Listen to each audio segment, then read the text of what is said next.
Bienvenidos al podcast Créete el Cuento con Gabriel Furman. En cada episodio exploraremos herramientas prácticas e historias de la vida real que te ayudarán a gestionar el miedo, accionar y conseguir resultados que antes parecían imposibles.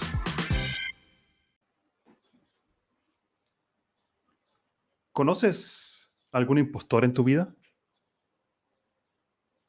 Lo más interesante del tema del impostor es que, aunque quizás conozcas uno afuera, el impostor más poderoso muchas veces se encuentra dentro de nosotros mismos. ¿Y qué significa el síndrome del impostor? Básicamente, de lo que yo entiendo, es que no crees los resultados que obtienes. E incluso cuando lo haces bien, eventualmente tienes la creencia de que eventualmente los otros van a descubrir que eres un fraude y un impostor. Piénsalo. ¿Te ha pasado alguna vez? ¿Cuándo te pasa? ¿Dónde te pasa? Y sobre todo, para creerse el cuento, que es el tema de este podcast, de cómo gestionar el miedo, aprender a lidiar con el síndrome del impostor es esencial. Y para eso justamente en este programa tengo como invitada a Alejandra Marcotte.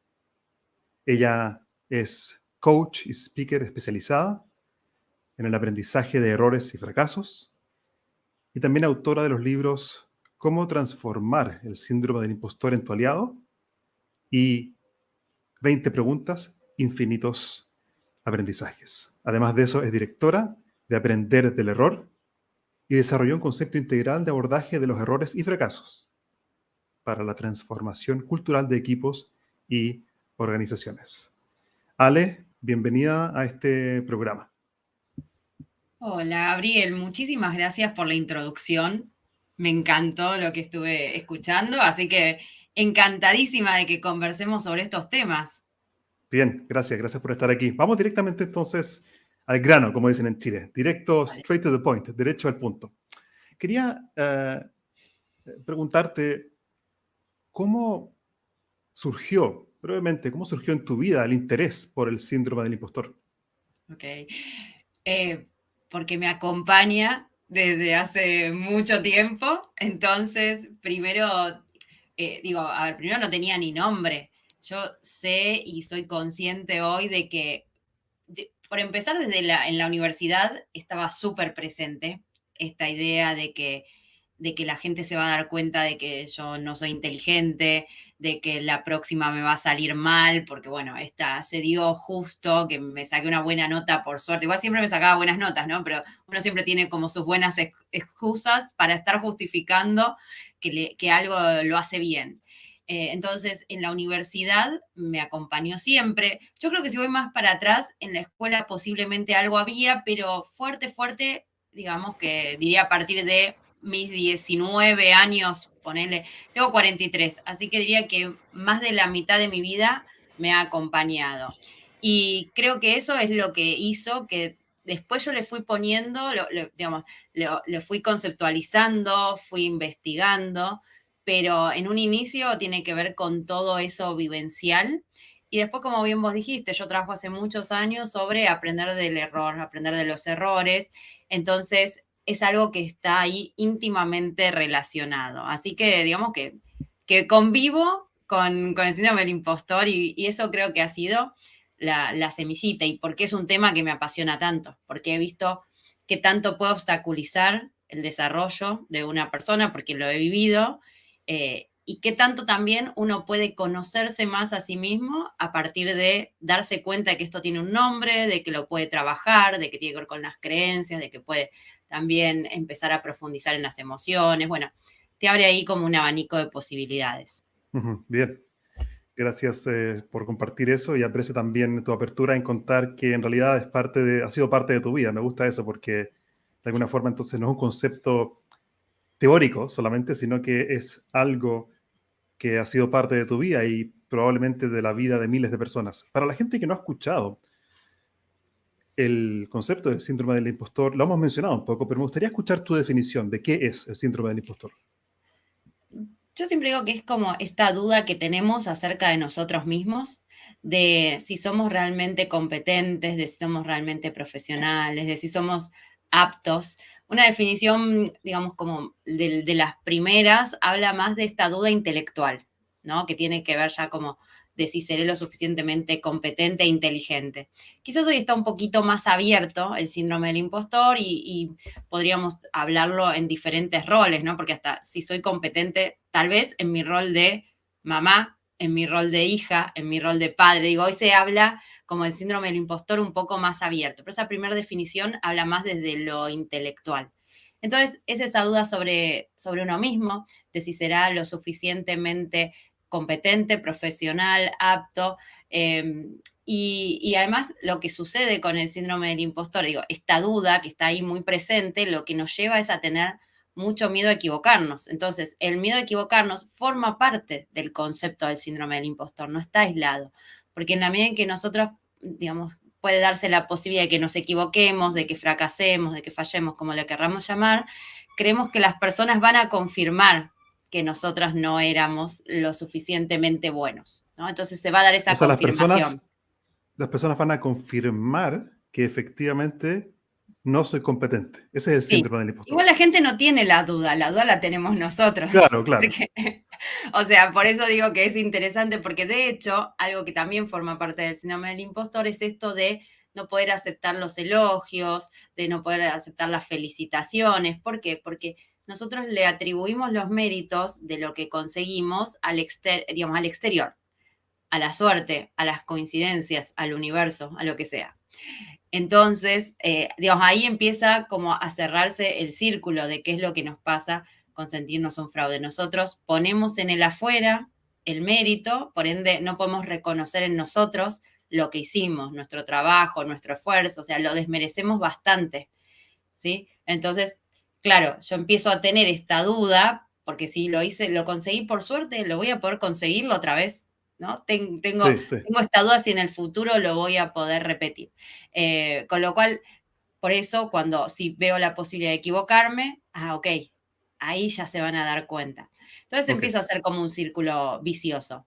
Esto digo, lo traigo, vos me dijiste una definición, pero en realidad tiene estos componentes. O sea, ahí es cuando configuramos el síndrome del impostor. ¿Qué preguntas o frases o situaciones podrían servirle a una persona para evaluar si efectivamente está o no dentro de esta categoría de forma más específica? Ok, yo creo que primero una de las cosas que más las personas se dicen es, se van a dar cuenta. Ahora se van a dar cuenta. Sí, En cualquier momento sí. se van a dar cuenta. Eso me lo dicen casi todos. O sea, no importa quién seas, es como, pienso que en algún momento se van a dar cuenta. Después, típica es, ¿Y como, se van a dar cuenta de qué? se van a dar cuenta de que los estoy engañando, de que no Mm, tenía que estar acá. O sea, es eso de que estoy como jugando al filo. Por eso se habla del impostor. Porque yo no es que sea una impostora, sino que creo que estoy engañando a las otras personas. Por eso siempre se representa con una máscara y demás. Después otras de las cosas que dicen es, bueno, yo no sé qué estoy haciendo acá, se equivocaron al llamarme, ¿no? Se equivocaron al convocarme. Bueno, si aprobaste o si ingresaste a algún lugar, es que era demasiado fácil, ¿sí? Ese tipo de frases, me pagan demasiado por lo que hago, es una frase también que uno puede decir, ¿no? Como no ver el valor, entonces que la gente te paga demasiado, o no, en realidad no vale tanto para cobrar, cosas que no poder cobrar el propio trabajo cuando cosas similares están en el mercado, pero bueno, yo lo mío digo, no, total, con un poquito de ganas, esta también es muy común, con un poquito de ganas lo hace cualquiera. Lo que hago yo, con un poco de ganas lo hace cualquiera. Esa es súper típica, ¿no? Entonces ahí uno no encuentra como cuál es su diferencial, qué es lo que aporta, cuál es el background, o sea, qué traes vos para que esto suceda. Estas son para mí las frases más típicas que digo, porque se repiten siempre. Después puede haber algunas más específicas. Me encantó, creo que es genial y muy, muy inteligente, claro, simple para la gente que nos está escuchando. Decir, mira, sí, me identifico con esta, quizás no con esta. Y aprovecho, de hecho, de hacer un ejercicio para la gente que nos está escuchando, a la audiencia que está acá. Déjanos un comentario acá en el chat. ¿Hasta qué punto, con cuál de estas afirmaciones que mencionó Ale, te sientes identificado. O sea, ¿hasta qué punto crees tú que podría haber una señal del síndrome del impostor? Déjanos un comentario, 1 o 2 líneas es suficiente y aquí lo compartimos con Ale. Ale, me encantaron los ejemplos que diste y escuché por primera vez el síndrome del impostor. Me dio miedo, como el síndrome del impostor. Esto es algo patológico. ¿Cómo enfrentas tú eso? Sí, creo que igual ahora está como más ablandado, yo digo, el tema, ¿no? Sí, Porque al principio, igual, no sé qué te pasa a vos, Gaby, pero creo que acá en Latinoamérica hace poco que se conoce como, porque yo cuando empecé a hacer los talleres abiertos y demás, de hecho la mayoría de las personas como, ¿de qué estás hablando? Entonces, me costaba, dije, bueno, a ver qué preguntas hago y cómo digo de qué se trata para quien no sabe el nombre, después lo sentimos la gran mayoría, ¿no? Eh, pero entonces creo que se está descubriendo como nombre hace menos tiempo que en todo lo que tiene que ver con habla inglesa, digamos. En inglés hay mucho desarrollo de este tema. Con lo cual creo que al síndrome suena, pero ahora está como un poquito más amigable. Más allá de esto está la pregunta de, ¿tengo una enfermedad? O sea, ¿qué tengo que hacer con esto? Y no, hay bastante, cuando yo me puse a investigar, como más desde lo conceptual, hubo, digamos, y hay distintas miradas. ¿Le llamamos síndrome? ¿Le llamamos experiencia? Últimamente lo que se va más es hablar de la experiencia del impostor o de la impostora. El tema es que termina pegando mucho más el nombre de síndrome del sí. impostor y termina prevaleciendo, y ha sido también el debate cuando le puse el nombre al libro. Eh, pero bueno, digo, no está catalogado como una enfermedad. Además, porque esto tiende a ser algo situacional. Yo siempre digo, no es que Mm. uno va a hacer las compras y dice, me voy sintiendo un fraude todo el tiempo, ahora se van a dar cuenta de no sé hacer una compra. No, o sea, no lo veo y no lo siento en todo momento. Si lo siento en todo momento, bueno, ahí sí probablemente tenga que pedir alguna ayuda porque hay quizás algo más de base. Pero en general esto tiende a ser situacional. Yo me doy cuenta que tiene que ver con, o lo siento en los momentos en que voy a rendir exámenes, o lo siento cuando estoy en determinadas reuniones. Yo a veces pregunto puntualmente, ¿en cualquier reunión te sentís así? No, me siento así en reuniones, ponele con personas que admiro o con personas que yo considero tal cosa.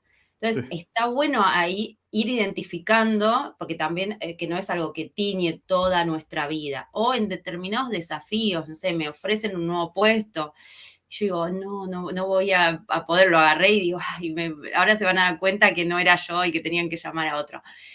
Pero creo que está bueno puntualizarlo y hablarlo desde ahí. Entonces, no es una enfermedad, pero digamos, también está bueno pensar, ¿lo siento en determinados momentos o lo siento en todo momento? Si lo siento en otro momento, quizás estemos hablando de otra cosa. Por eso también el síndrome del impostor, creo que por lo menos acá en habla hispana está como mucho más desarrollado desde el coaching, creo que hasta en la psicología, que eso me parece como súper interesante como fenómeno.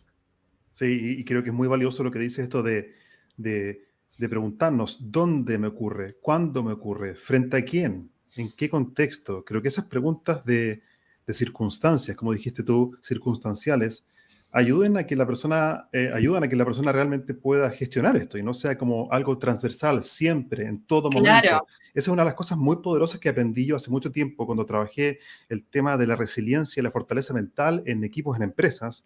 Ujú. Usé el modelo de Martin Seligman, que desarrolló todo el tema de la psicología positiva, y él Sí, dice que todo el tema de la resiliencia tiene que ver con el optimismo. ¿Y quiénes son los optimistas? Aquellos justamente que son capaces de interpretar la realidad como algo limitado en el tiempo y que no afecta necesariamente todas las mm, áreas de mi vida, sino que es algo puntual de ahora y de este espacio. ujú. Sí, es que como todo, creo que las generalizaciones, que eso también lo hablo en el libro, no ayuda, ¿no? O sea, Claro. esto de salir del siempre, nunca, ¿no? O sea, ir a lo puntual, tratar de entender, por eso yo digo que uno lo puede transformar en su aliado, en el sentido en que me meto adentro y me fijo a ver qué me está pasando, cuándo, dónde, qué me digo, ¿no? Hablamos del cuento que me cuento. Entonces, ¿qué cuento te estás contando? ¿En qué momentos?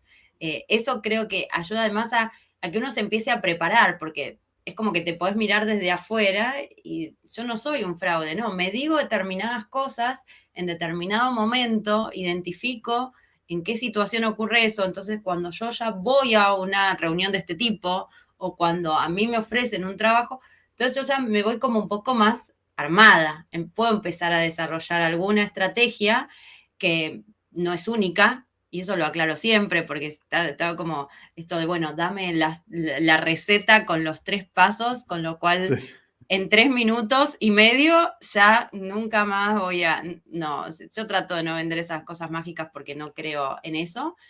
Sí creo en mirarse y en encontrar en cada uno y a partir de ahí, bueno, una batería de estrategias puede encontrar cuál es la suya. Pero por eso me parece muy sí. importante tratar de aislarlo de alguna forma. Sí, sí, creo que eso me parece brillante. Y en general, en cualquier desafío que tenemos en la vida, cuando estamos emocionalmente, por ejemplo, cansados, a mí me pasa mucho, cuando estoy cansado o cuando estoy con hambre, y peor, cuando ambas ocurren juntas, mi forma de pensar es mucho más pesimista y ahí yo creo que Mm. influye muchísimo el cuerpo. Por eso yo muchas veces hablo, Ale, de los 3 factores biológicos del liderazgo, que son la alimentación, el sueño y la actividad física. Es increíble cómo nuestra salud física afecta nuestra salud mental y por lo tanto la forma en que reaccionamos emocionalmente en el trabajo. Totalmente, totalmente. Por eso creo que tiene que ver con la Sí, conciencia de uno mismo. Eh, Digo, incluso vos lo traes desde el lado del bienestar, bueno, todo esto que ya cada vez hoy está más comprobado, ¿no? Que el sí, cuidarse desde lo físico no es una cuestión de belleza, podría serlo, pero tiene mucho que ver con el desarrollo también de nuestra capacidad de procesamiento, ¿no? Capacidad mental, de nuestro bienestar, de nuestro foco. Entonces me sí. parece que trabajar desde la conciencia esto es fundamental. Buenísimo. ¿Qué efectos tiene esto dentro de lo laboral? Antes de empezar a ver ya como la solución o posible solución o camino de salida, ¿qué dolor, qué costo particular tiene para una persona dentro de un contexto organizacional? A ver, digo, primero te digo lo que es a nivel personal para llevarlo a lo organizacional, porque está ahí unido. ¿No? Yo creo que una de las cosas que más se observan es que las personas se paralizan, o sea, no pueden avanzar, no pueden tomar nuevos desafíos, ¿no? Porque esto de que la gente se va a dar cuenta y de que yo no me considero lo suficientemente capaz, entonces te pueden ofrecer un trabajo y no lo tomás. Así que eso tiene un impacto directo en las organizaciones y en los equipos, porque gente que es muy capaz no se anima a avanzar, no se anima, diría, hasta a dar opiniones, ahora nos podemos meter en eso, ¿no? Pero no se anima a hablar, no se anima a mostrarse, el tema de exponerse es algo tan presente, o sea, esto de que no me quiero exponer a ver si se dan cuenta, entonces me guardo. La procrastinación, que hoy está tan de moda hablar de esto, me voy a patear la pelota hacia adelante, lo dejo para después. Entonces, esto, por un lado, lo que hace es que las personas, de vuelta, no es que se paralizan, no es que lo dejan como no, pero lo pateamos ahí hacia adelante y quizás lo voy a hacer después. Entonces, de vuelta también tiene un impacto, porque además la procrastinación nos lleva a estar bastante insatisfechos con nosotros mismos, porque queremos lograr algo, pero no lo logramos porque no nos animamos, porque creemos que no somos lo suficientemente buenos o que no lo vamos a hacer lo suficientemente perfecto, o hasta que no sepa tanto como no me voy a animar a hacerlo. Entonces la Sí, procrastinación también lleva como a un peso del no lograr lo que quiero y al final lo único que hace es, así como la parálisis, digamos, el anterior caso que conté, es este pensamiento termina alimentando el de que no soy suficiente, porque no hay nada que te pruebe lo contrario, porque no estás avanzando. Con lo cual también es un círculo vicioso. Otra de las cosas que hace es que la gente se esfuerce un montón. Y esto entonces a nivel personal digamos, tiene esto de que terminás agotada, sí. agotado, cansado, no dormís, o sea, ¿por qué? Porque te esforzás tanto que después quizás terminás teniendo resultados que son mejores de los que esperabas. Pero ¿a qué costo? ¿No? Hay un meme siempre dando vuelta que dice viernes, pero ¿a qué costo? ¿No? Y como que llega la Sí, persona destruida. Bueno, yo siempre me lo imagino como muy parecido a ¿no? lo logré, pero ¿a qué costo? O sea, ya está, no doy más. Bueno, esto del esforzarse un montón también es súper característico. Entonces, imagínate que en un contexto, esto desde lo personal, pero en un contexto organizacional, la gente termina súper quemada. A veces los equipos se retroalimentan, ¿no? Sí, Porque si uno se esfuerza un montón, se queda hasta la noche, el otro se queda. Ahora no estamos trabajando tanto en oficinas, digamos, sí, pero antes era mucho más visible, ¿viste? Como que a ver quién se quedaba hasta más tarde, quién se esforzaba más. Igual quedarse hasta tarde en oficina no quiere decir esforzarse mucho o trabajar mucho más, pero digo, había como una competencia a ver quién era más competente a partir de, no sé, la cantidad de horas que estabas ahí o la cantidad de horas que no dormías. Yo, mi vida anterior, digamos, era contadora, así que he pasado los días de cierre a las 3 de la mañana volviéndome a mi casa, eso que hoy creo que me sería muy difícil de hacer, pero sí. llega un punto, a vos que te fuiste que a las 3 de la mañana, vos hasta las 4 de la mañana. Bueno, entonces es como que también esto del esfuerzo enorme Mm, en un equipo puede hacer que todo se termine retroalimentando, no termina siendo muy bueno, porque al final que no se quedó hasta las 2 de la mañana es como que se siente un fraude también, ¿no? sí, Eh, y bueno, y por supuesto todo esto influye un montón en el bienestar de la gente. Porque yo cuando pregunto, ¿qué pasa? ¿Qué sentís? Angustia, ansiedad, inseguridad, ¿no? Entonces, bueno, si vos estás viviendo miedo, ¿no? El miedo permanente a que se den cuenta, el miedo a equivocarte.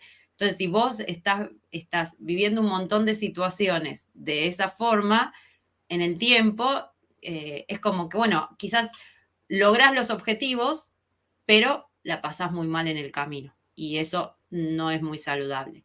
Entonces, todo eso se replica en los equipos, además de que claramente si las personas no se muestran tal como son, tienen miedo de mostrar algo, porque si no es perfecto no lo muestro, entonces se lo guardan, o tienen miedo de preguntar algo y no preguntan, bueno, nos estamos perdiendo las voces de un montón de personas, o sea, las opiniones, lo que podrían, digamos, lo que esas personas podrían producir de distinto, ahora que se habla tanto de diversidad, digo, esto no está separado de lo que es la diversidad y la inclusión, porque vos sentás un montón de personas a las mesas, pero si no hay un ambiente en donde las personas se puedan mostrar, se puedan desarrollar tal cual son, entonces, digamos, eso no aparece. Con lo sí. cual, el síndrome del impostor en las organizaciones creo que puede tener un peso importante en este sentido. Y creo que eso se conecta muy bien también con el otro concepto que tú has desarrollado, que es el aprender a través del error o con el Sí, error. exacto. Porque, o sea, la forma en que lo veo yo es que si tengo miedo a fallar, entonces tengo miedo a accionar. Y si no acciono, no genero progreso. Entonces, creo que, y corrígeme tú, que el síndrome del impostor también está relacionado con qué interpretación y qué connotación tiene el miedo en nuestra cultura, el error. Ujú. Claro. Primero podría decir que digamos, acá el tema es que el error o la equivocación o el fracaso está mal visto. O sea, ya de por sí tiene una etiqueta negativa, ¿no? Es como el éxito es bien visto, fracaso, falla, error, lo que sea, negativo, mal visto. Entonces eso se corre, como que lo corremos de la vista. Vemos a la gente como que se tiende a contar las historias de éxito, mostrar siempre como lo positivo y lo pongo entre comillas. Entonces todo lo que parezca que no funciona, que no funcionó, que me equivoqué, lo que sea, lo corro de la vista. Entonces ya de por sí vivir como en esa dualidad de etiquetas, me parece que no termina siendo positivo para integrarlas, porque digo, las experiencias, todo el tiempo vas equivocándote, aprendes de eso, Claro, evolucionás, vas hacia adelante, con lo cual ese concepto que tenemos, sobre todo digamos, bueno, y en Latinoamérica, vivimos en sociedades como bastante del éxito, demostrar sí, el éxito. Después de todo otro que traías, que si yo tengo miedo a fallar, digo, ¿cómo voy a progresar? Porque entonces está la falsa ilusión de que podemos hacer cosas nuevas, diferentes, y que siempre nos va a salir bien, o que nos debería salir bien. Con lo cual ahí hay como una contradicción implícita, pues si realmente estás haciendo algo nuevo o algo que vos no experimentaste, puede ser que lo haya hecho otro, pero como vos no lo pasaste o el Sí. cuerpo, digamos. Pero está ahí esa contradicción. Bueno, hace algo nuevo, pero no te equivoques. Y entonces, para mí, esa contradicción también termina siendo negativa, podríamos decir, para internalizar esto de que equivocarse es parte del proceso. Obviamente, esto de equivocarse sobre lo mismo varias veces, no. O sea, hay algo que no estamos viendo, hay algo Sí. que... Pero otra cosa es que si yo estoy haciendo cosas nuevas o cosas diferentes, voy a estar fallando. Lo ideal es aprender de eso. Entonces creo que hay, sobre todo, que resignificar varias de los términos en los que hablamos en función de éxito y fracaso, también para trabajar sobre el síndrome del impostor. Por eso creo que los dos van juntos. Creo que es muy poderoso esa herramienta que dices de resignificar. Creo que hay muchísimo valor, creo que es oro. Pocas veces nos detenemos a apreciar el valor que el lenguaje tiene frente a las experiencias que vivimos. Entonces, en vez de decir un error, digo, por ejemplo, esta es una oportunidad de aprendizaje, Ujú. es muy diferente. Cambié el lenguaje para la misma experiencia, por lo tanto, mi reacción y disposición emocional probablemente va a cambiar también. Si vamos entonces al tema del síndrome del impostor, y ahora pensando como en una salida, entonces alguien que realmente escucha esto y efectivamente lo identifica, ¿cuál sería un primer paso práctico para empezar a superar esto? Yo creo que el primer paso está dado en la medida en que lo puedan identificar. Y yo siempre acá lo que digo es identificarlo en uno. Porque viste que nosotros venimos, por lo menos los que somos más grandes, venimos como este modo espectador. Miro, ¿no? A ver qué pasa, a ver qué me cuenta Alejandra, a ver qué me cuenta Sí, Gaby. Entonces, mi invitación es a mirar hacia adentro. Yo les di unos ejemplos de cuáles son las frases que las personas se dicen. Bueno, ok, entonces, ¿cuál es la frase que vos te decís? ¿No? ¿En qué momento te la decís? ¿En qué contexto te la decís? Puntualmente. ¿Sabes que este ejercicio, que es tan simple muchas veces, sobre todo en los espacios de coaching, las personas me dicen, no lo tengo claro. ¿Y qué te decís? Y capaz que identifican una cosa, y a veces cuesta. Hay personas que lo tienen como más elaborado, pero entonces sí. esto para mí es fundamental, porque primero tengo que identificarlo en mí, si no yo te puedo dar una lista de 20 estrategias y difícilmente avancemos. Entonces lo primero es darse cuenta de que esto existe, de que no es, que no soy un fraude, sino que hay algo que me estoy diciendo que me hace sentir un fraude. Hay una forma de interpretar las situaciones que me hace sentir un fraude. Y hay determinadas situaciones que algo disparan en mí que yo me siento un fraude. ¿Sí? Entonces, para mí, esta conciencia, así, bueno, tomar conciencia, esto, yo creo que es como el, no sé, un 30% del camino. Porque Y ya creo me que está genial separo. porque creo que es genial. Y para la gente que nos está escuchando, si tienes el coraje y la valentía justamente para, para hacerlo acá, ¿cierto? O si no, cuéntanos por privado, por LinkedIn, a Ale o a mí. Pero ¿cuál es la frase que te dices? Creo que esa pregunta, Ale, está genial. ¿Cuál es la frase que te dices? Y ese es el ejercicio que les dejamos acá. Si te animas a dejarnos la frase acá en los comentarios, colócala. Y no tiene que ser todo un párrafo.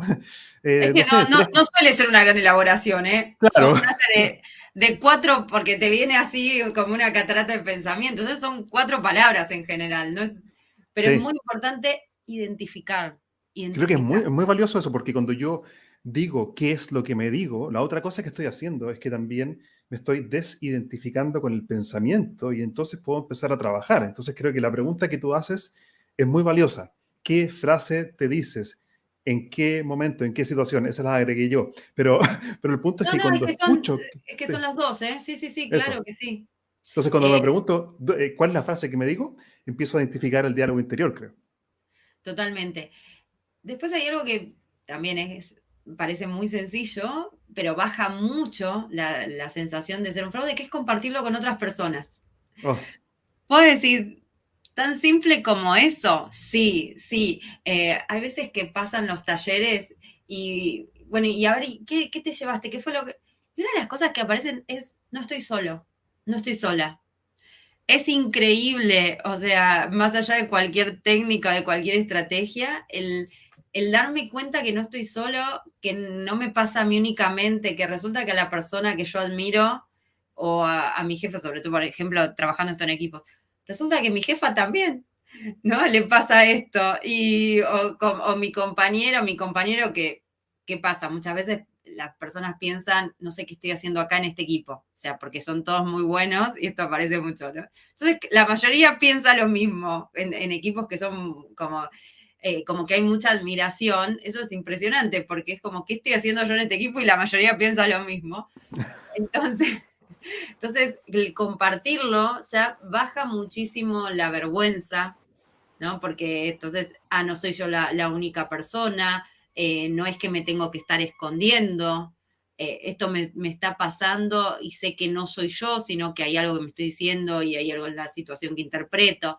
Entonces, Sí. el compartirlo también es súper, súper poderoso.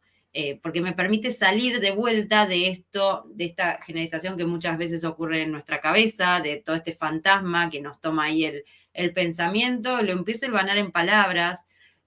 Ponele, Gaby, que no sé, que ahora ya sabemos que hablamos los dos de lo mismo. Entonces alguien me ofrece ir a dar una charla y yo te digo, no, Gaby, sabes que tengo miedo, esto va a salir mal, me voy a olvidar de todo lo que decís, de todo lo que digo, ¿viste? Y vos me podés ir también a mí llevando en la conversación para que yo baje, conecte con, bueno, pero vos ya diste tal otra charla, ¿no? Como, y qué es lo que te da miedo, bueno, a ver cómo podemos prepararnos, podemos tener una conversación que ayude a bajar esa sensación y a probablemente tomar el desafío, o no, si vemos que no está preparado, capaz que no, pero digo, es Sí, muy útil conversarlo con otros.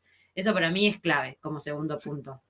Y creo que se conecta mucho con un concepto que desarrolla la Christine Neff, que desarrolla todo el tema del self-compassion, de la autocompasión. Sí, Ella habla de la humanidad compartida, que es justamente la cuando menciono hablamos en de mi la... libro a Sí, ella. Sí, eso, creo que está genial. Es decir, cuando nos damos cuenta, como dices tú, Ale, que, que no soy el único, no soy la única que le pasa esto, que siente esto, sino que lo pongo afuera, como dices tú, muy bien, lo pongo afuera y escucho que a otros también le pasa, se genera una humanidad compartida que crea una sensación como de alianza, de familia, de tribu, y también baja, muchas veces acá es peor, en la cabeza es peor de lo que es realmente cuando lo compartimos con otros. sí, sí, sí, eso tal cual, ya te digo, yo lo venía viendo en los talleres, después la cito en el libro porque me pareció muy interesante esto de la experiencia compartida, Mm, pero se ve, digamos, desde la práctica es clave.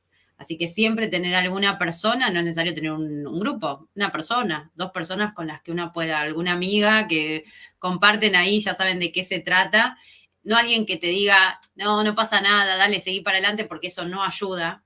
O sea, vos podés, ese mensaje así, sin darle lugar a la duda que la persona tiene y no ayuda. Lo aclaro porque si no estos mensajes que son así como que terminan invalidando lo que a la otra persona le pasa, creo que son bastante contraproducentes. Si no es, ok, te está pasando esto, veamos qué te está pasando, ¿sí? Y darle lugar para que la persona lo pueda elaborar. Después creo que, por supuesto, es clave trabajar este vínculo que tenemos con los errores y con los fracasos. O sí. sea, ¿qué me digo cuando me equivoco? ¿Qué creo que soy? ¿Soy un fracaso? ¿Soy un desastre?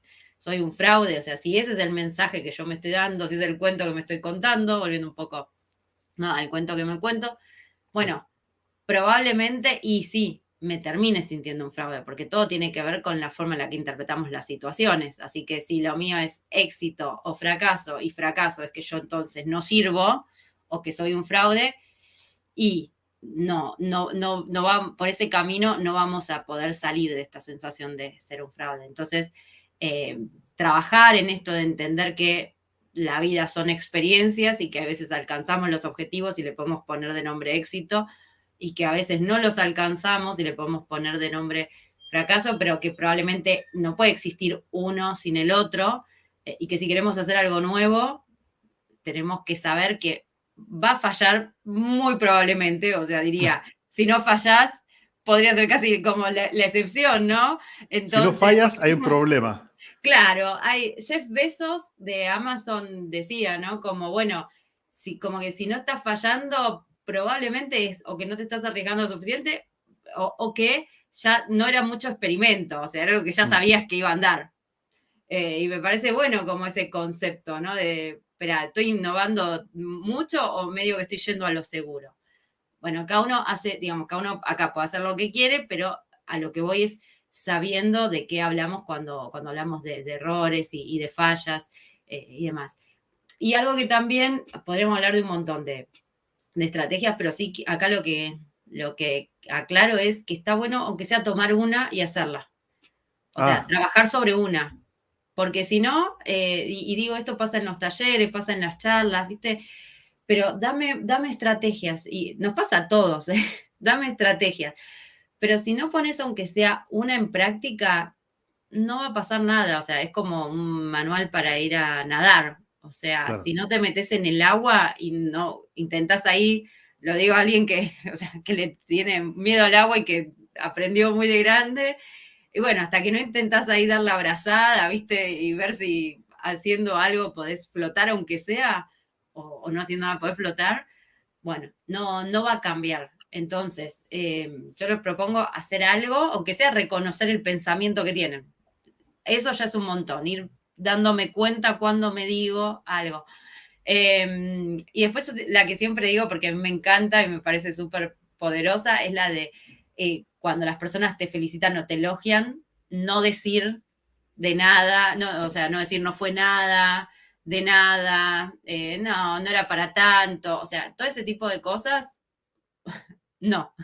O sea, quedarse callado mínimo un minuto, esperar no decir nada de eso y querer decir gracias, fue un placer, preguntar qué es lo que te gustó, ¿viste? Pero hacer algo que no haga que esa energía de que nos está llegando un elogio, nosotros la dejamos pasar o no nos hacemos cargo, porque eso tiene que ver mucho con uno de los elementos que yo hablé, que es esto de que no reconozco que hay algo en mí valioso o que yo hice algo valioso para que eso suceda.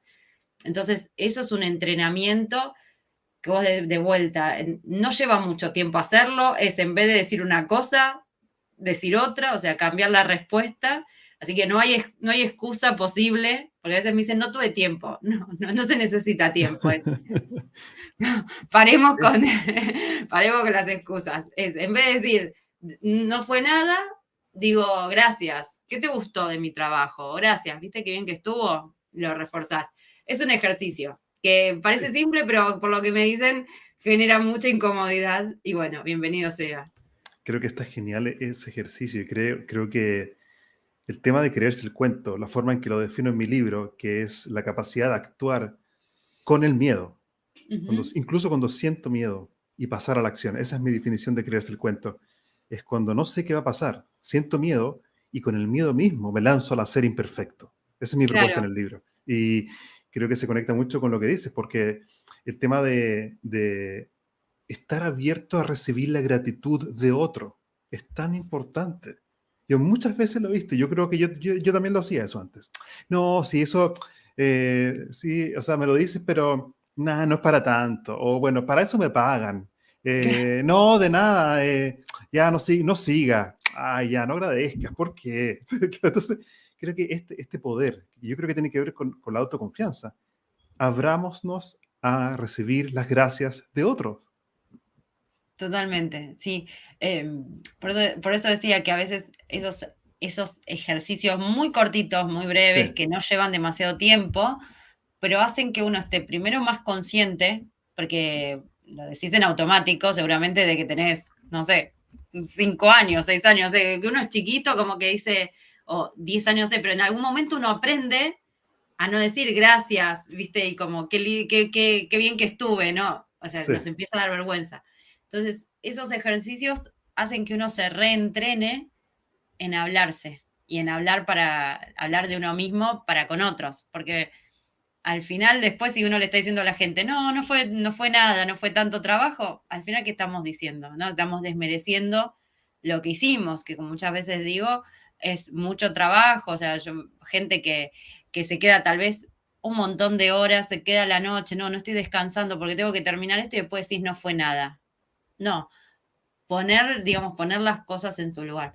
Yo creo que Sí, esas, más allá después de un montón tal vez de estrategias que requieren como más conocimiento detrás o como un trabajo más elaborado, me parece que esto que estuvimos hablando es como mucho más visible y cosas que uno puede empezar a hacer para ir generando conciencia, porque también en la medida en que vos te vas dando cuenta de lo que te decís, cuándo te lo decís, esto, de cómo le respondes a otros, empezás a abrir, digamos, la cabeza y a darte cuenta de un montón de cosas. Eso es lo que la mayoría de las personas comentan.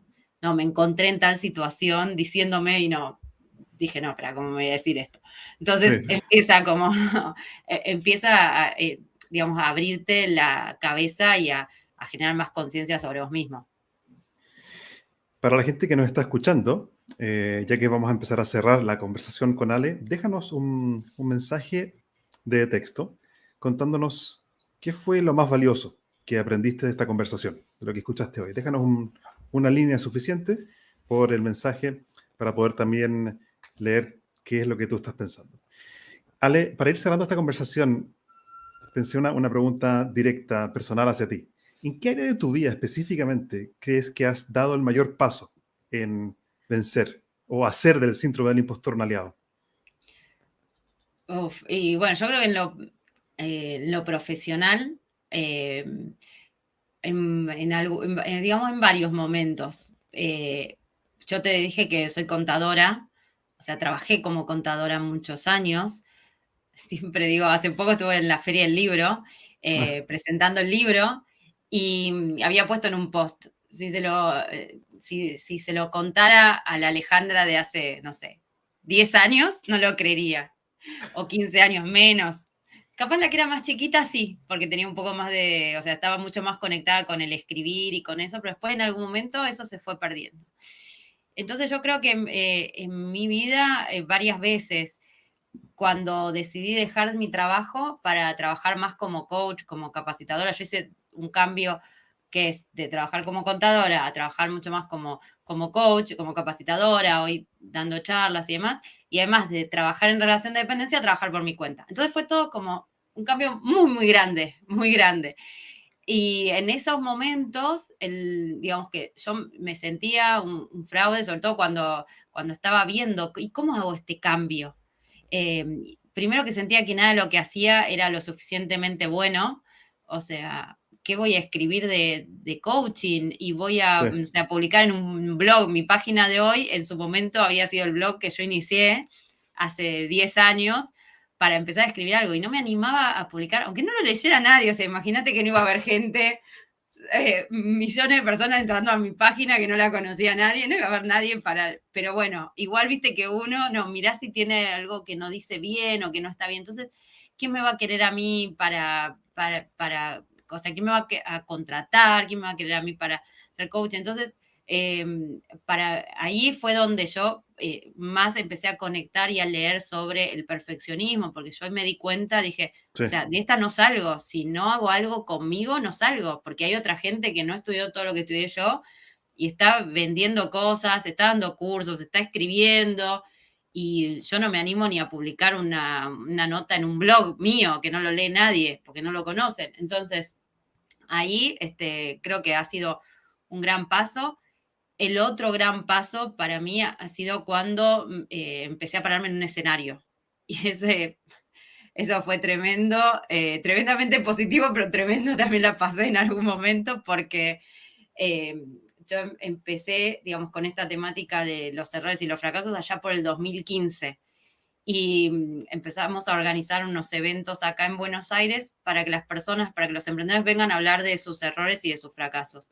Ah, sí. Y claro, entonces, ¿qué pasó? Yo de vuelta, o sea, si bien estaba lanzándome así como a dar cursos y todo esto, estaba en todo este proceso, y la idea era organizar el evento, pero mi idea nunca fue conducir el evento. Entonces, le habíamos dicho, era todo ad honorem, lo hacíamos muy a pulmón, te estoy hablando ya de, mira, 12 años atrás, una locura, 12, no, 8 años atrás, perdón, 8 años atrás, mira, no era conducir el evento, pero bueno, le habíamos dicho a una persona que lo conocido, que venga a conducirlo, ad honorem, no teníamos plata para hacerlo, la cuestión es que unos días antes nos dice que no puede, era un profesional y tenía que hacer un trabajo. Entonces, ok, mi ex socio y yo nos subimos al escenario, totalmente inconsciente en ese momento lo mío, está bien, venía poca gente, nada, muy, muy poquitos. Ahora, el tema es que el evento empezó, después con el tiempo empezó a crecer. y después pasaron a ver 300 personas, y en un momento pasamos a una sala para 600 personas. Todo esto en el tiempo. Y yo te juro que lo pongo en el libro también. Yo me sentí lo digo textualmente, una bolsa de papas. O sea, ¿qué estoy haciendo acá parada? No tengo, o sea, yo menos buena conmigo, cualquier cosa, ¿no? Pues yo decía, no tengo gracia para estar acá parada. Que, digamos, no, la gente no sé si, digamos, si le va a resultar interesante lo que tengo para decir. Entonces, yo tuve que trabajar mucho en ese tiempo, porque fue una decisión para mí. ¿Qué voy a hacer? ¿Sigo por este camino? O sea, me bajo y sigo, bueno, como organizando y todo lo que hacía, pero me bajo y no sigo hablando, o me quedo en el escenario y empiezo a trabajar conmigo. Y esa fue la decisión que tomé. Pero no fue, para mí no fue nada fácil porque yo no me veía para nada sabiendo hablar, sabiendo expresarme, o como una comunicadora. Me daba como mucha vergüenza. Entonces, viste, como, claro, la gente se va a dar cuenta que no sé, que no estoy segura de estar acá. Así que trabajé en ese momento con una coach de voz. O sea, tuve como un trabajo bastante profundo en ese sentido. Pero yo creo que ese ha sido de los últimos años, sin duda, el momento más desafiante por la exposición.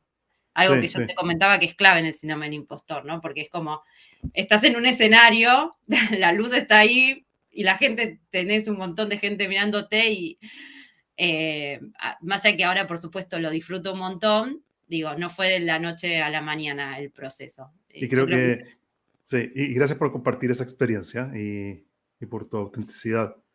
Yo en mi libro hablo de que uno de los pilares del modelo es aprender a estar cómodo con estar incómodo.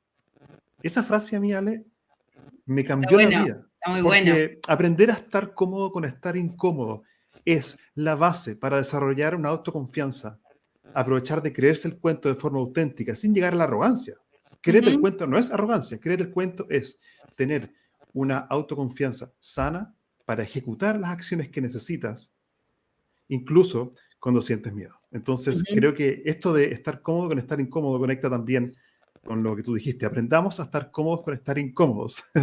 Es una recomendación que le quiero invitar también a la gente que nos está escuchando. Sí, mira, algunas... Sí. Y algo que se me venía recién es esto de que también empezar a darnos cuenta que no todo tiene que salir perfecto, y vos antes lo hablaste, ¿no? Sí. De que uno puede tener dudas también, puede no saber, y amigarse con eso. Porque, claro, uno de los lugares donde más pega el síndrome del impostor es en el ámbito académico.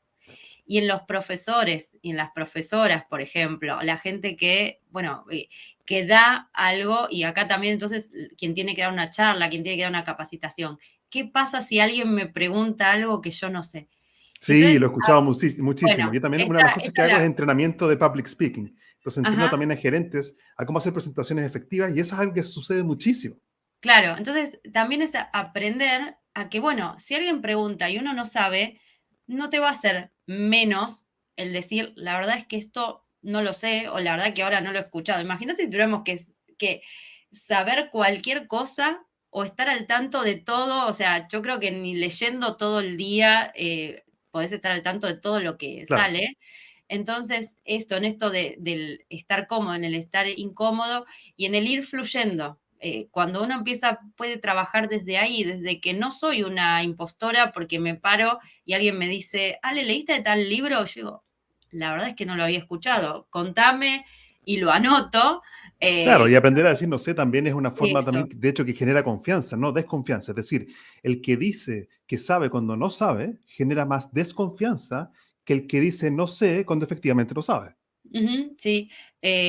Bueno, igual es que venimos, creo, de un cambio de paradigma, porque antes, como, viste que la otra vez había leído en un libro de esto de qué imagen das, y entonces, por ejemplo, si ponerle un vendedor, sí, ya te digo la respuesta, y te dicen cualquier cosa, digo un vendedor, por favor, porque era un ejemplo que se me venía a la cabeza, ¿no? Te respondo algo porque quiero mostrarte que tengo todo contemplado. Y como que eso generaba más confianza. Pero creo que ahora estamos en un cambio de paradigma, ¿no? En donde quizás prefiero que alguien me diga, alguien que me está vendiendo algo, mira, no tengo las Sí, características de este producto, pero lo vemos y vuelvo. Pero es sí, un cambio de paradigma esto, de de cómo las acuerdo. personas lo interpretan. De acuerdo, sí. Antes de cerrar esta conversación, Ale, quería mostrarte un par de comentarios que están llegando respecto a la pregunta, ¿qué es lo que la gente se está llevando de valioso de esta conversación? Dice A ver, Rodrigo dale.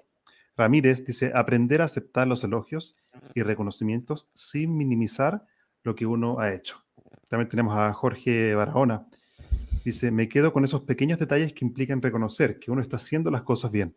Realmente uno, por inercia, minimiza muchas veces su esfuerzo, Sí. capacidad. Eh, Charlene Vidal dice resignificación. Dar un nuevo sentido a mi presente tras una comprensión o visión distinta de mi pasado gracias a mi experiencia, valorando mis errores. Así que creo que está muy interesante los aprendizajes que se están llevando. Yo, Ale, quería invitarte a cerrar esta conversación y para eso preguntarte, ¿qué aprendizaje te llevas tú de haber conversado aquí conmigo? Em, Primero me encantó esta frase de estar cómodo en la incomodidad. Sabes que me quedó resonando porque creo que Sí, hicimos un repaso, hablamos un montón en, no sé, 40 minutos creo, eh, pero me voy a quedar con esa frase y porque me parece maravillosa, ¿no? Hablamos hoy tanto de la zona de confort y de lo seguro y algo que pesa mucho, sobre todo en el síndrome del impostor, es esto de qué pasa cuando me tengo que mover de esta zona, de cuando tengo que asumir un nuevo desafío. sí, Entonces, me voy a quedar con esa frase porque me encantó. Creo que tiene que ver con el fluir, con el adaptarnos constantemente. Así que bueno, si me la regalás, me la voy a sí, llevar está porque para eso. me encantó y creo que es hoy es uno de los grandes desafíos, ¿no? ¿Qué pasa si tengo que salir un poquito de mi zona de confort Sí, y el estar cómodo en que, bueno, digamos, hay espacios que no son cómodos y que vamos fluyendo por ahí. Así que esa es la gracias. frase que me voy a llevar. Gracias. Yo me llevo también de ti, me llevo esto de ¿qué frase te estás diciendo? Me encantó la pregunta, me abre mundos de posibilidades.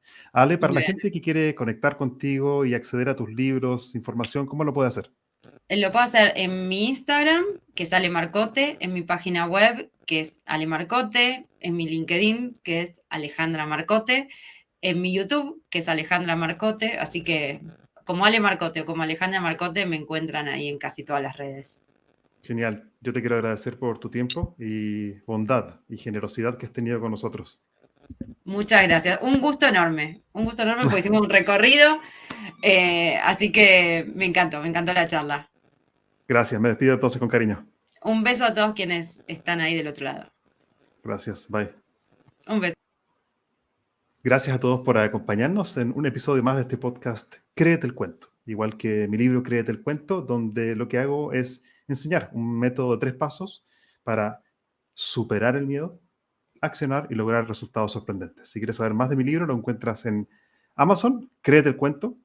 Lo buscas también por mi nombre, Gabriel Furman, y también contarte que tenemos abiertas las postulaciones para Créete el Cuento Online, un programa 100% online donde llevamos el método del libro a ejecutivos que quieren dar un salto en su carrera profesional atreviéndose a hablar con autenticidad y con poder.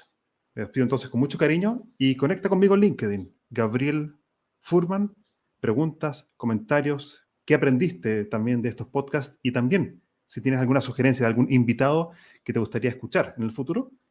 Conecta conmigo en LinkedIn, conversemos y sigamos entonces aprendiendo. Gracias y un beso para todos.